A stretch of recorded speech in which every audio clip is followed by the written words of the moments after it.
4-set match ang BFP Lady Firefighters kahapon sa kanilang laban sa AFP Lady Gunner. Nakakuha man ng isang set ang Lady Gunner.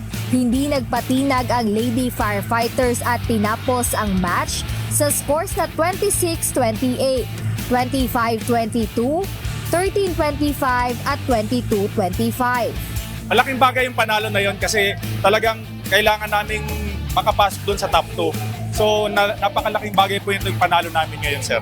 Para sa back-to-back champions, mas puspusang training ang kanilang kailangan para madepensahan nila ang kanilang titulo ngayong season. Kailangan kasi may defend dapat yung crown. So may pressure talaga na kailangan mapanalo namin yung the rest of the games. Kailangan namin mag number 2 or number 1.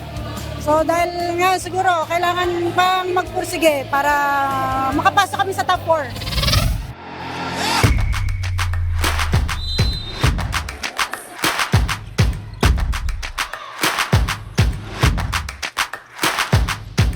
Sa second game, balik aksyon ng Comelec Suffragettes matapos maging abala sa katatapos lang na 2025 national and local elections.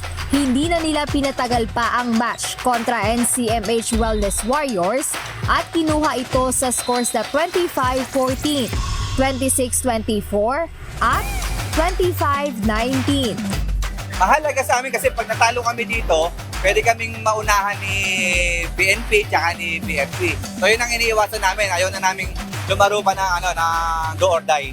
Para sa Wellness Warriors, bilang rookie team ngayong Season 3, tuloy lang sila sa pag-eensayo sa kanilang opensa at depensa. Maganda naman yung game, yung transition ng game.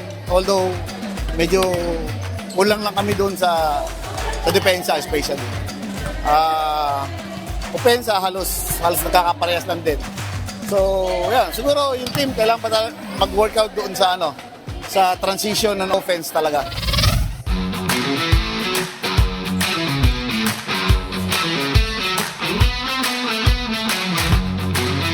Last game kahapon, hindi na rin hinayaan ng PNP Lady Patrollers na makakuha ng isang set ang DFA emissaries.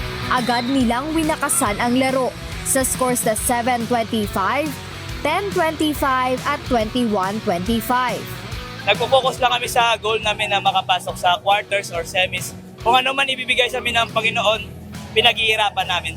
Aminado naman ng emissaries na hindi naging madali ang laban nila kontra sa PNP. Wala, hard service talaga yung kalaban namin. Then kahit tararin namin yung receive, anong magagawa namin? Mas experience yun. Tapos, pero lumaban naman kami, pinakita pa rin naman yung best nila kahit kulang-kulang kami. Abangan ang huling set of games sa second round ng UNTV Volleyball League Season 3 sa darating na Miyerkules, May 21 live pa rin sa Paco Arena. Maghaharap sa Game 1 ang BFP Lady Firefighters laban sa DFA Emissaries. PhilHealth Consulta Health Insurers kontra NHA Home Master sa Game 2. At AFP Lady Gunner laban sa Comelec Suffragettes sa Game 3. Ito na ang huling mga laro bago ang knockout games, kaya huwag palampasin ang mas tumitinding bakbakan sa volleyball court. Mapapanood din ito via live streaming sa UNTV Sports Facebook page at YouTube channel. Jed Neresina, UNTV News and Rescue.